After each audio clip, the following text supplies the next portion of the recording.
Hello, hello, hello, and welcome to another special episode of Believe. That's BLEAV in Lions and Believe in LA football right here on the Believe Podcast Network. I'm your host at Cavanagh87, Jack Cavanagh, and as always, I am joined by the governor, the Detroit Lions third round pick of the 1987 draft, a three-time Pro Bowler at nose tackle, with 32 and a half career sacks. It's Icebox Jerry Ball. How's it going, Jerry? Hey, great day to be alive. Good game coming up this weekend, and we got us a special guest that's coming on so we can talk a little LA Rams, Detroit Lion football. So, just another great day to talk football, babe. It's always a great day to talk some football, especially when we are graced by the presence of the boss of Believe in Spirits and Sports History podcast, the Dawn of Believe in LA football, and the boss of LAFBnetwork.com. Ryan Dyrud, thank you for joining us here today. Gentlemen, what's going on? Excited to be here. It's an honor to be on your show, so thanks for inviting me, and excited to get into this Rams-Lions game, the return of Goff to LA. Should be a lot of fun getting into it. So thanks for having me. Oh, you're welcome. And it might be a little bit more fun for you as the LA guy than us as the Lions guys, but that's okay. We're still happy to have you. Yeah. Well, hey, Jerry, my co-host, Frosty Rucker, who's not here right now, he was picked almost exactly 20 years from your selection and almost the same pick in round 3. You guys have that? Really? Yeah. Yeah, I was the 63rd. What pick was he? 81, I believe. Okay. 91, Well, 91, excuse me, 91. Hey, well, you tell him I said hello, and I appreciate him being a part of the fraternity. There you go. I'll let him know. Absolutely. So, but yeah, excited to get into it, guys. Let's do it. Very excited. And before we get into it, we just want to remind you of our good friends over at betonline.ag. So head to the new, we're back and better than ever. A new web interface for the start of the basketball season and more props and lines than ever before. Bet Online remains your number one spot for all the basketball and football action this season. So head to the new updated desktop or mobile website to sign up today and receive your 50% welcome bonus on your first deposit. Just use our promo code BELIEVE, that's BLEAV 50 to receive your bonus. From basketball, football, baseball, postseason, NHL, boxing, and UFC, right down to your favorite Vegas casino games. Don't wait to take advantage of all the amazing offers available for the 2021 season. BetOnline is the fastest and easiest way to bet all your favorite sports. BetOnline, where the game starts. And I'm ready for this game to start here in LA. How's it out there right now? Jerry's been gushing about the weather yesterday, talked about during his time with the Raiders. It completely ruined Detroit winters for him. Are you in Detroit, Jerry, still right now? Actually, I live in Houston, but I maintain a place up there as well. But Okay. Yeah, Houston is where I actually raised my family. Gotcha. Okay, it's a little warmer down there, but yeah, I was telling Jack. Yeah, a little warmer. I was telling Jack before we started that LA this time of year is so funny because I was up at 6 a.m. this morning doing one of our pre-show interviews, and it was like 42 degrees, and then by noon it'll be almost 80. So it's like, you get the winter and the summer in one day. Yep. I love, Southern California weather, though. I can't lie and say it's the best climate I've ever lived in. Yeah, I always tell people too, LA, Angelina is always something to complain about, but there's really nothing. I mean, the sun's always out. The palm trees are looking good. We get the warm, the cool. So can't complain. Jack, the weather's good. Well, and you really can't complain because we did gift you Matthew Stafford, which seems to be panning out for you guys so far. So if Jerry were to call up the Detroit Lions front office right now and convince them, hey, let's undo the trade. Let's offer it back. You can take your 2 first-rounders back. You can take Goff back, and we'll take Matthew Stafford back. Would you accept that deal? Are you asking me or Jerry? Sorry. Asking you. Sorry, okay. Ryan. Yeah.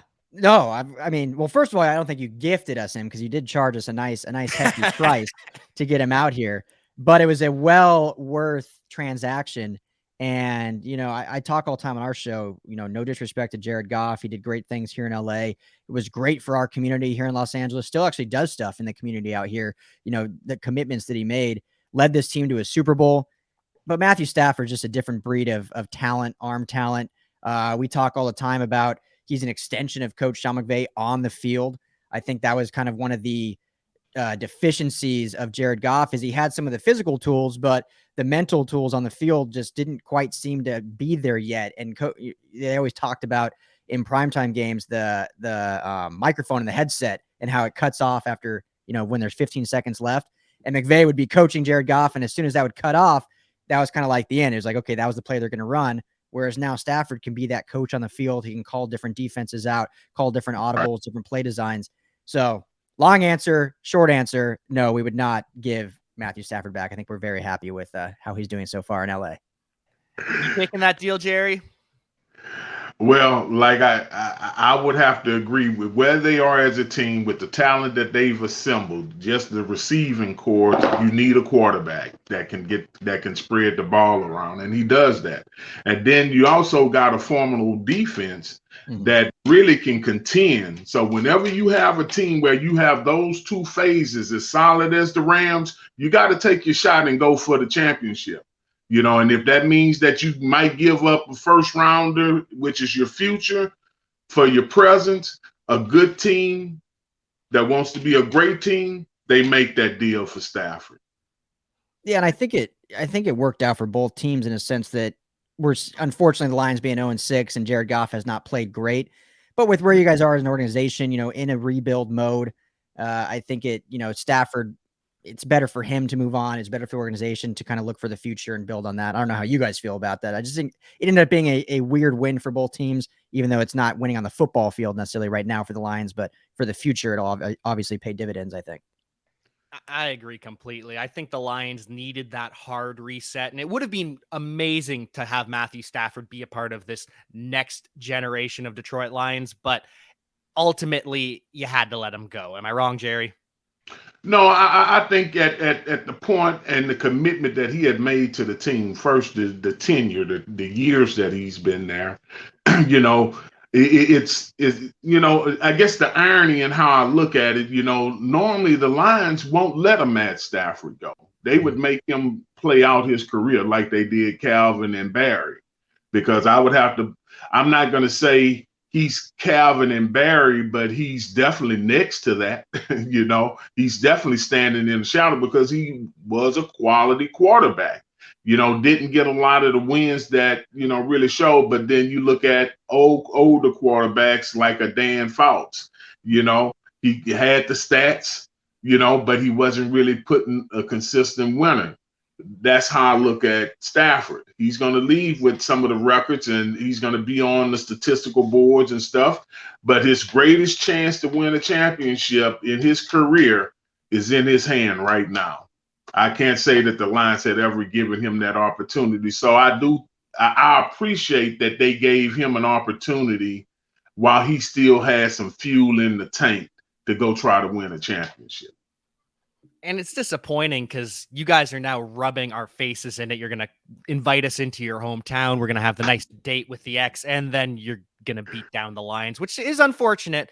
But at least Jared Goff has a chance to prove something. If he can play a little bit better, not saying he needs to win, if he can play a little bit better against his old team, that would be nice. Or is Jared Goff that same guy that we saw before Sean McVay came to town back when Jeff Fisher was the coach? He's now 0-13 without McVay. That is not a good sign. And if he is that guy, should the Lions make a move at quarterback, say a Cam Newton or a trade for Tua Tagovailoa, who's on the outs in Miami, except not really? Well, I mean, with Jared and however you want to look at it, if it's unfortunate or the fact is he needs a supporting cast. He's not a guy that can really put the team on his back and take it. And that's not being disrespectful. That's just the way his game is, his athletic ability.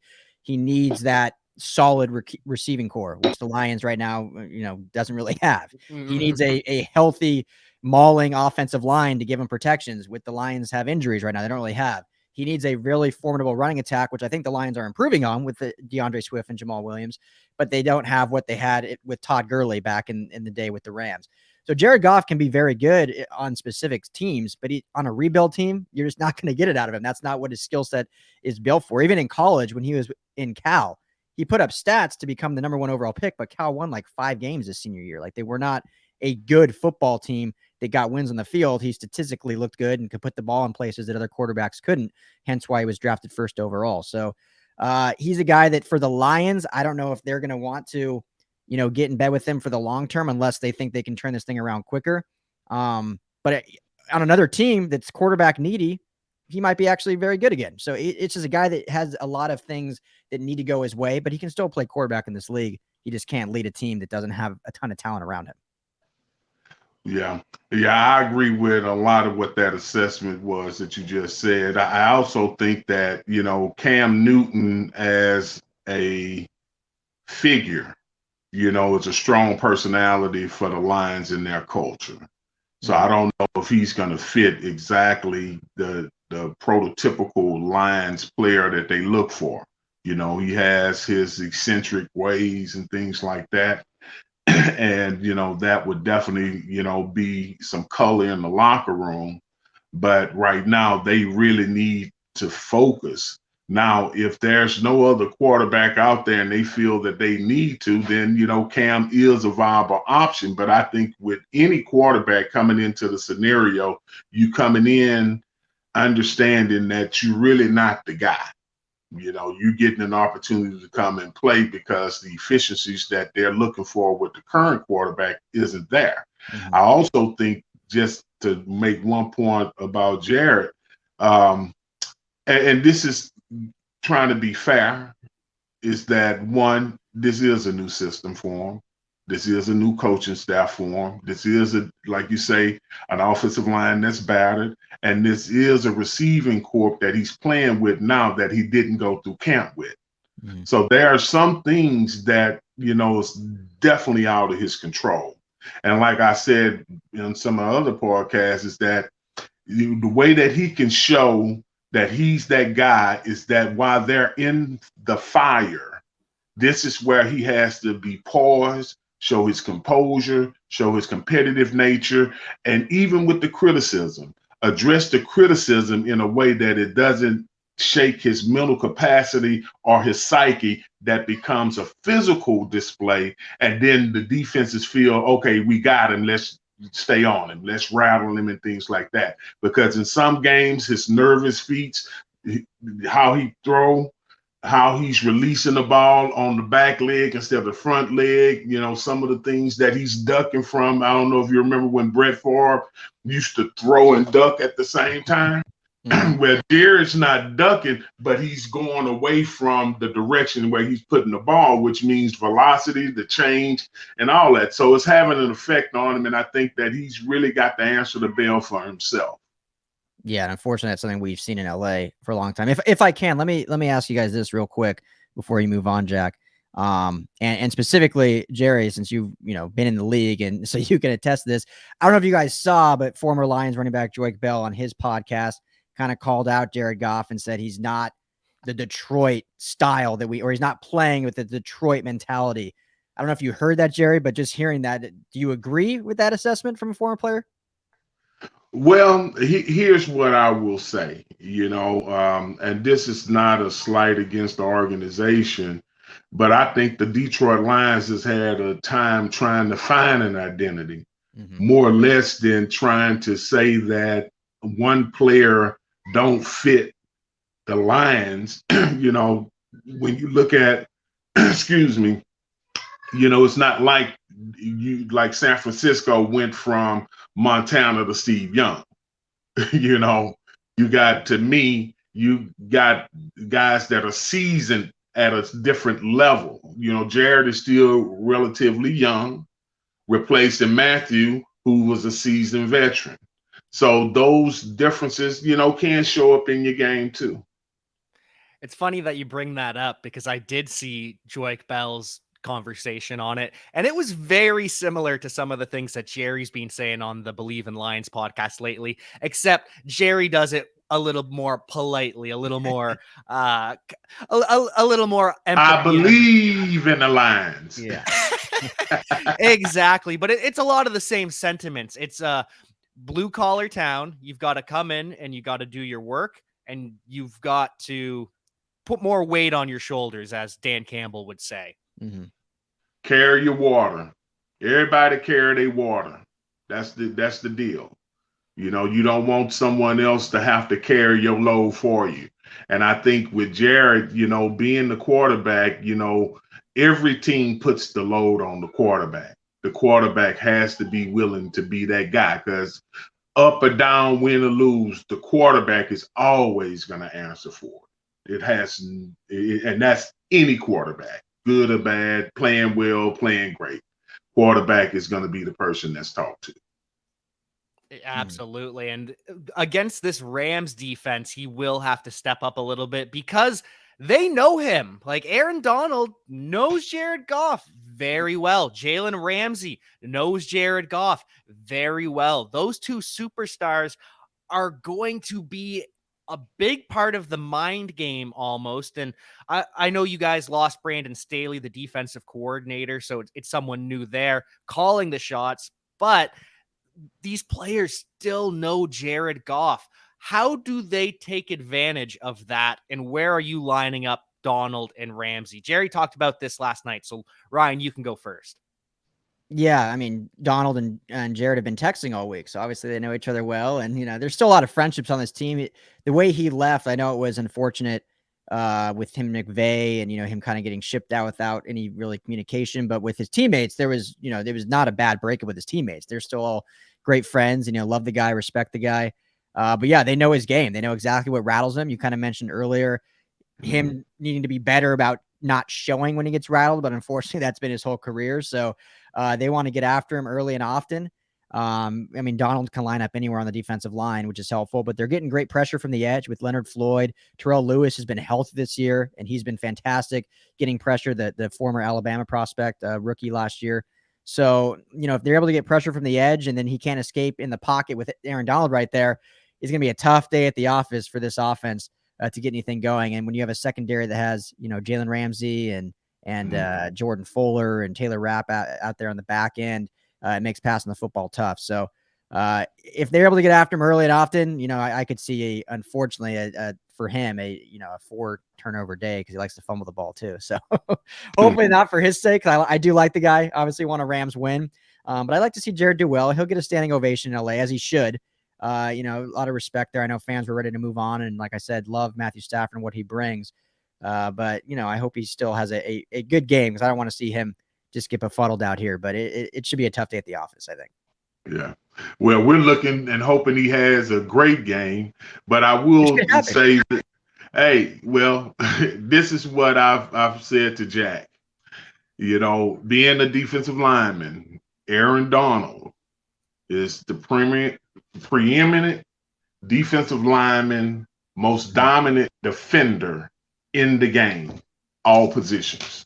Mm-hmm. And because the Rams now are moving him up and down that line, it makes the offense, you know, have to make midstream adjustments because it's kind of like when a line slide. You line up, and then when they put the hand on the ball, they slide, then all your blocking assignments change. Mm-hmm. Well, that's what's going to happen with, you know, Aaron Donald, you know, because wherever he goes, they're going to look to try to create a double.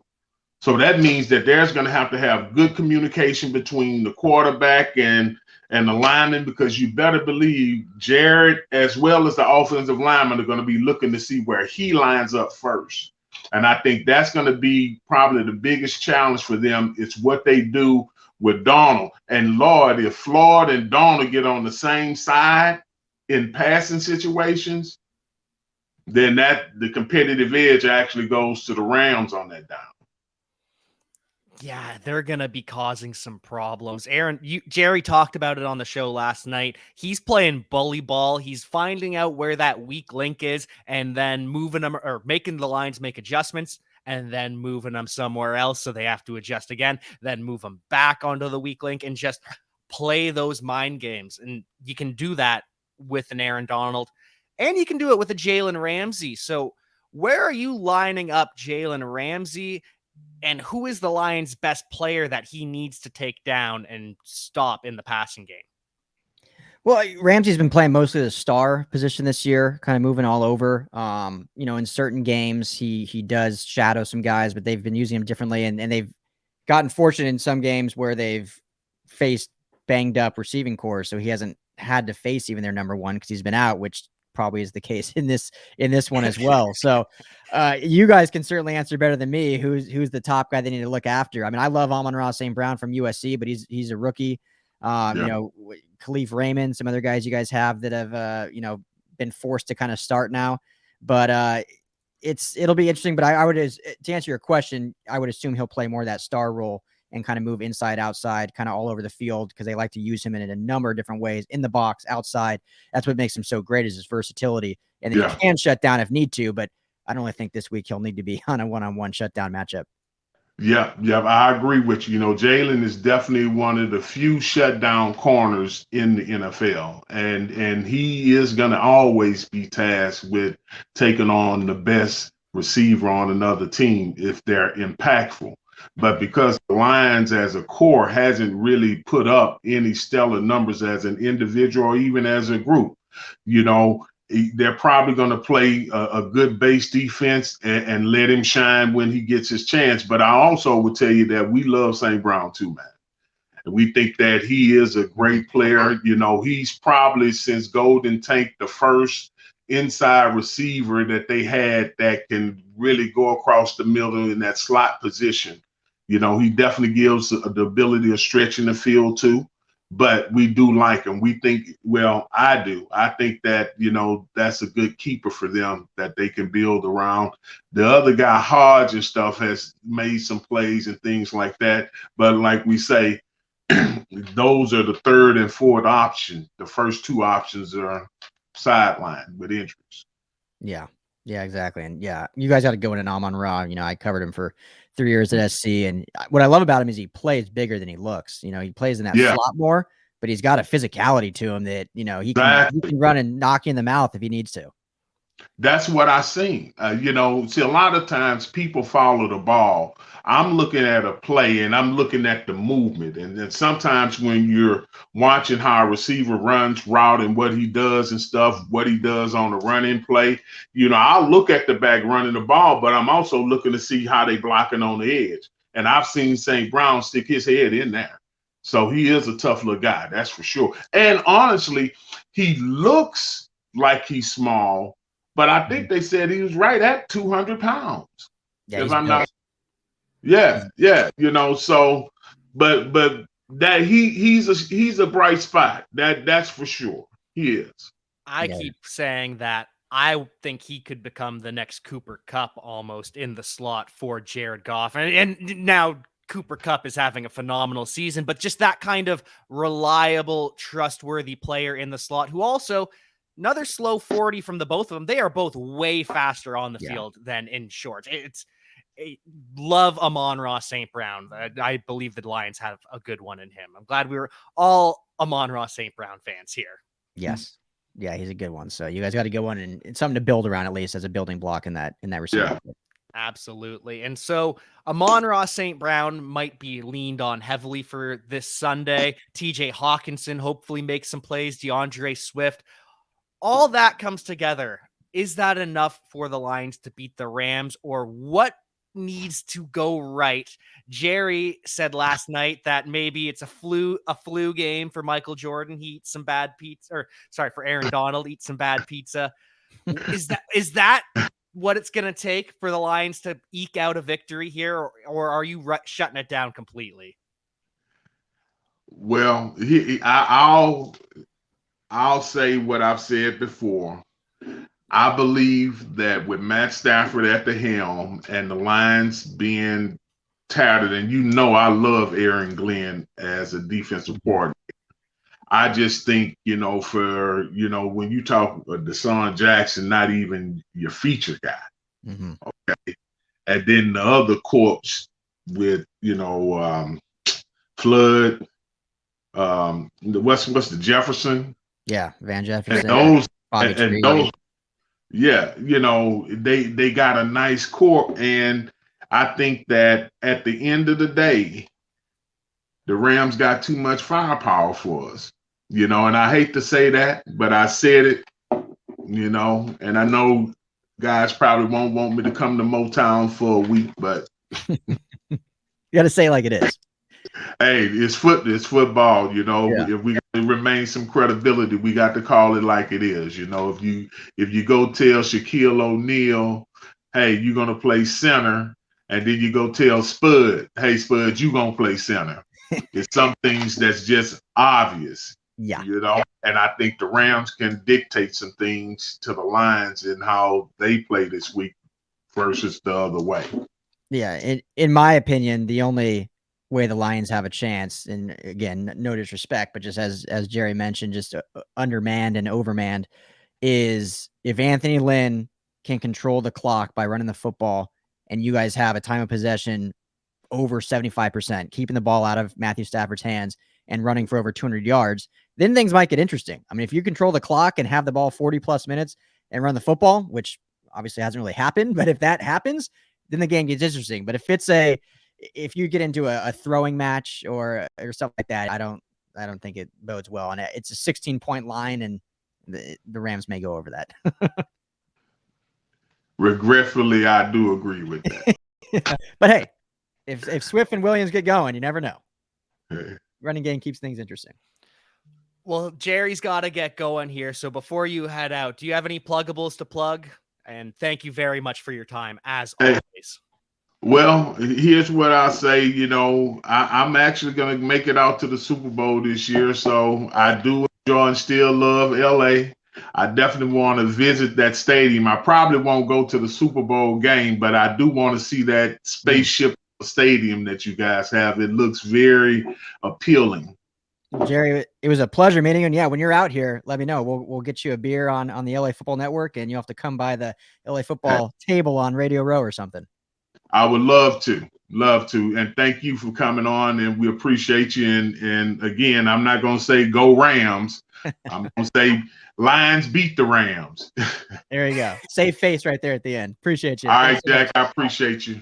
Thanks, Jerry. Take care.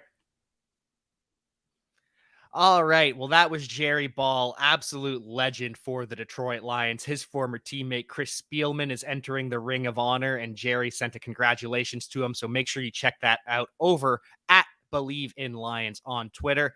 And before we wrap things up here, I do have a question about the future of the LA Rams. Cam Akers might be formerly, he was one of the best up-and-coming running backs in the NFL. If he can get back to, say, if he can be Kevin Durant and come back and be the same player at post Achilles, are the Rams even better next year? Oh, yeah. I mean, he's already posting videos on Instagram. The Rams are of him running drills and stuff. Doesn't look 3 months removed from an Achilles tear. So, Cam Akers is a special running back, and what makes him so good is he's so different from Darrell Henderson, who's the current starter. And Darrell Henderson's been great too. But that 1-2 punch, and then now getting Sony Michel, you have those three guys in your backfield. It just makes this offense that much more dynamic. And he's probably of the three, Michel and Henderson, that is. Cam Akers, I would say, is the best pass catching back out of the backfield, which is something in his arsenal that is makes him so dynamic. And then he's good between the tackles. He can break tackles. So, to answer your question, he definitely will make this offense even better when he's back. And especially with, Hendo going into a contract year soon and having to make decisions there, Cam being younger, and then just trading, 2 mid-round picks for Sony Michel. So it's, it's an exciting backfield. It was such a bummer when they lost him, but everyone knows in this league it's next man up. And especially at the running back position, and no shade mean to be thrown, but there's a lot of talented running backs that can come in and make an impact. But Cam Akers certainly makes him better. Absolutely, he does. He's like DeAndre Swift. The Lions' offense with Jamal Williams, it's still good. It's still functioning, but they just offer something different on the field. But there is reason to be worried about the Rams in the future. Left tackle Andrew Whitworth, he's about to be 40, which is just a miracle of modern science that he is still playing football. Your starting center and your starting right guard are both free agents. Darius Williams, that other cornerback, he's a free agent. your inside linebackers and Sebastian Joseph Day. Lots of free agents, only 6 million or only, yeah, 6 Not a lot of million, money. Yeah. and no first rounders because we stole those. So are the Rams on the downslope, or are they still trending upward because Matthew Stafford is that good? I would say definitely not trending downwards. If anything, staying even keel. And I would still say, yeah, trending upwards just because of what Stafford brings. And you still have Donald and Ramsey, and you have your receiving core, Cooper Kupp locked up, Robert Woods still under contract. So you have your some key stars all locked up. And the way the Rams have been able to operate, everyone talks about this trade with Stafford and losing first round picks. They haven't had a first round pick since Jared Goff. So they've been good at navigating the salary cap, navigating the trade deadline, navigating free agency for a long time now without having first round picks and without having a lot of money, to be honest. So it's interesting, and it shows Les Snead being a magician. But they seem to find guys. Darius Williams was a guy that was cut by the Baltimore Ravens and all of a sudden comes in and becomes a star in LA. So I think they've been able to do a really good job finding guys in mid rounds, finding free agents that aren't well known at the time. And the biggest concern for me for the Rams is the fact that every single year, 1 to 4 coaches seems to get plucked from this coaching staff, and McVay has to continue to retool his coaching staff. I mean, you guys know you have Aubrey Pleasant now. So that to me is more concerning than the player overturn, because the way this coaching staff operates and how they've been able to develop players that aren't as well known is why they've been so good, never had a losing season under Sean McVay. But eventually you have to think that maybe McVay will have a wrong hire at some point. Hasn't happened so far. Raheem Morris, I think, has been fairly good taking over for Brandon Staley. Some growing pains, but they've continued to gotten better. So that to me is more the storyline to watch, because I'm sure more will get plucked next year. It's always the joke out here, like who's the next head coach coming from Sean McVay's tree. But overall, I think they're still in a good spot, Jack. It's the joke everywhere. If you have a handshake with Sean McVay, you're instantly an offensive coordinator candidate across the league. I tend to agree with that. I wanted to press you on it, make it seem worst case scenario, but no, the Rams are in good hands with that core that they have. Mm-hmm. Lions, on the other hand, I do think are rebuilding the right way. They're doing things. They have the draft picks. They have the young talent. Mm-hmm. They have $41 million in cap space, and their free agents aren't anything too drastic either. Tracy Walker and Charles Harris might get decent deals, but outside of that, it's inside linebackers like Alex Anzalone and Jalen Reeves-Maben. They're not breaking the bank at all. Mm-hmm. So I think the Lions are headed in the right direction. And that brings the next question, though. If Goff isn't the quarterback, they're probably not, and they do get the first overall pick. People don't think they'll take a quarterback. They would take Kayvon Thibodeau from Oregon, which makes the Rams pick very interesting. Would a guy like Keaton Slovis from USC make sense there? Or is it better to go for a receiver before you get the quarterback, like a Drake London from USC? Well, if you would have asked me before the college season started, I would have said, yeah, Keaton Slovis has put in a good body of work, high completion percentage, high character guy, good leader, someone that I would certainly go after at the back end of that first round, early second round. Unfortunately, this year he has, kind of changed my mind on that. He just hasn't played very, very well overall. I mean, this USC team as a totality hasn't looked great. But Jackson Dart, the young freshman who came in relief of him against Washington State and then lit the game on fire, breaking almost every single freshman record for a USC quarterback. Unfortunately, right after the game, ended up having meniscus surgery, so then they would have to go back to Keaton Slovis. And he hasn't looked bad, but I don't think he's a guy that you're going to have too much change from what Jared Goff is. And if you're going to move on from Jared Goff, you need someone polarizing that plays a very different style of quarterback than Jared Goff. Keaton Slovis is very similar, like accurate, decent decision maker, not a super quick processor though. They're very similar in a lot of regards. Similar size. Jared Goff is a little bigger than Keaton. But you want someone very different if you're going to move on from Goff. Drake London, on the other hand, in a heartbeat, I would take him maybe that first overall pick. And I know that's a stretch when you have a guy like Kayvon Thibodeau. But Drake London, who's going to be your Biletnikoff winner this year, is a guy that just takes over games. And I know you already have a USC receiver on the roster in Amon-Ra. But London, if you haven't yet and you're able to watch them at all, they play Notre Dame this weekend. Should be a great game. He's a guy that they can double team, and the defense knows that the USC offense is going to go through London, and they still can't stop him. He's just that dominant. He reminds me of like a Randy Moss type where he can catch it at any point, but then he can break tackles like Calvin Johnson. Like the guy is just a beast. So I would say no on Keaton Slovis. I would say absolutely with that another first round pick, you get Drake London and add him to your offense. Unfortunately, well, it depends. Maybe if the ship falls or the bottom falls out of the ship, maybe the Lions' second pick is in the range to draft Drake London, because it's looking like the Lions might be picking with that 31st, 32nd overall Yeah, pick. which I don't Should think the he'll be there at that point. Yeah. No, probably not. And it's just because the Rams are so good, but they're not the only great team in LA right now. Granted, the Chargers coming off a bad loss to the Ravens, but they're still extremely talented. Jerry raves about how quality Justin Herbert is, how good he looks, how much he'll fit in LA, become a movie star one day. Which one of these LA teams is more likely to make the Super Bowl this year?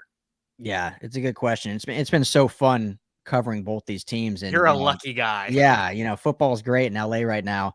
UCLA too is on the rise. Got a big game against Oregon this weekend, so it's been a lot of fun. And this Chargers team, I was, not to pat myself on the back, but I was one of the few once the Staley hire happened, because I was huge on Staley after covering him with the Rams. Thought that was just such a great hire and was hoping he would end up there so I can keep covering him. And then what they were able to do in free agency in the draft, I was one of the few that said, this is a team this year I think makes the playoff and maybe makes a run for the Super Bowl if things go their way. I still do think, though, after watching them more, they're exceeding expectations even, but I still think they're probably a year away from that, whereas this Rams team is full bore ready to go. If they stay healthy, to me, this is the best team in the NFC. And I know they had a stinker against Arizona, and Arizona's still 6-0 now, undefeated. But I think when it comes down the stretch, the veteran coaching in McVay, the veteran leadership in Stafford, and then you get some guys back health-wise on defense because they're missing a few key players there. I think this is the best team in the NFC down the stretch and when it comes time for playoffs. So, answer your question, Chargers have been great. I think they can definitely still do it and surprise people. I think they're more like a year away. The Rams team, I think, is a team that is built for the Super Bowl right now. But how fun would that be, a Rams-Chargers Super Bowl in LA in SoFi? That's where I was going. I was hoping the answer would be both, but you did give us a whole quality answer with pros and cons for both. I do appreciate that, but the fun answer is both teams are going to the Super Bowl. That's the hope, man. That's the dream for us. I'm with you on that dream. I would love to see Matthew Stafford in a Super Bowl. Mm-hmm. I won't love to see him beating up the Lions this weekend, but we still have to know what's the score going to be. Yeah, I just, no disrespect, but I think this Rams team is playing a little different. And after that bad game against the Cardinals, came out and drug one out against Seattle for a big division win on the road, and then went to New York and just blew the doors off of the Giants after a slow start. And McVay was not happy about that slow start. So I think they'll sure things up this week. And unfortunately, the Lions bear the brunt of that. I do think Jared Goff has a solid game. I think he'll come out and play well. I hope he does. Love to see him at least perform well for his team. But I just think the Rams are too much. This offense, once it gets going, Jack, this offense is just tough to stop when they get in a rhythm. And that's been their one issue, is just getting in that rhythm. But once they do, like we saw last week, 38 unanswered points, like it's really hard to stop this team.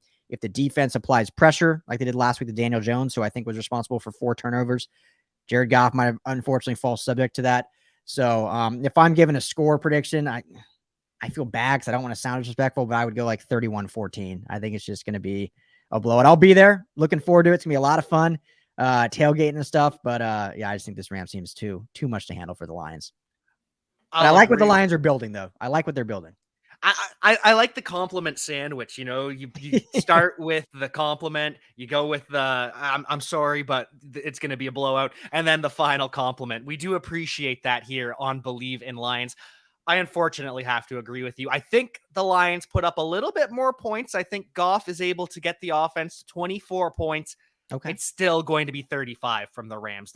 I think that it's a 5 touchdown minimum from Matthew Stafford this weekend.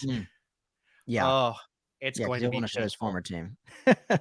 It is going to be painful, but what wasn't painful was this conversation. Thank you so much for joining us here today, Ryan. Before you head out, do you have any pluggables that you want to plug? Yeah, real quick. I'd love to ask this, and you can just edit this out if you want, but I'm just curious your thoughts, because once Matthew Stafford came to LA, obviously the big conversation was, okay, cool, upgrade for the Rams, great. But then it shifted. Obviously, this is just a long offseason, what happens. shifted to, well, is he really an upgrade? No playoff wins. Jared Goff has a winning playoff record, gone to a Super Bowl. And that seemed to be a contentious topic for a long time and still is. I've talked to former NFL players that bring that up. They're like, oh, is it really an upgrade? Like Stafford hasn't been able to win, blah, blah, blah. My question for you is, why is someone like Dan Marino considered probably top 5, no question, top 3, arguably quarterback of all time, no Super Bowl wins, not a great playoff record, just a statistically great quarterback? Matthew Stafford, statistically great quarterback, has all the intangibles you want, just hasn't won in the playoffs. Why does he get way less respect than a guy like Dan Marino, you think? I'm going to say a large part of that is Detroit versus Miami. Detroit in the 2000s, not as fun to cover as Miami in the 80s. And I think that's honestly probably it, because personality-wise, everyone loves Matthew Stafford. Mm-hmm. Everyone loves Dan Marino. They're very similar. They both have the 5,000-yard passing season. So I think it boils down to media coverage, and I think it boils down to the city they play in, and that's really about it. And I will say Matthew Stafford is a definitive upgrade over Jared Goff. Matthew Stafford is underappreciated, and anyone who disagrees is just wrong, and I'm sorry. Yeah. And I asked that because I'm not saying taking anything away from Dan Marino. I'm just saying I think Matthew Stafford doesn't get the respect he deserves because of how good he actually is and can be. And I talk all the time on my show how important scheme fits are, like scheme, coaching, defense, like it's all important. I don't know many quarterbacks that go anywhere and are just great. I mean, even Tom Brady, the greatest of all time, has some pretty damn good teams around him. So the Jim Bob Cooter offense, where it's a 2-yard carry on first down, a 1-yard carry on second down, and it's 3rd and 7. Yeah, that wasn't helping Matthew Stafford. Sorry. Yeah, not going to do it. But Jack, this was fun. Thank you. Everyone can find me at LAFB Network. My Twitter handle is at Ryan Dyrud LAFB. The show is Believe in LA Football. We're also on AM, the Mightier 1090 now on radio out here in SoCal, which is a lot of fun.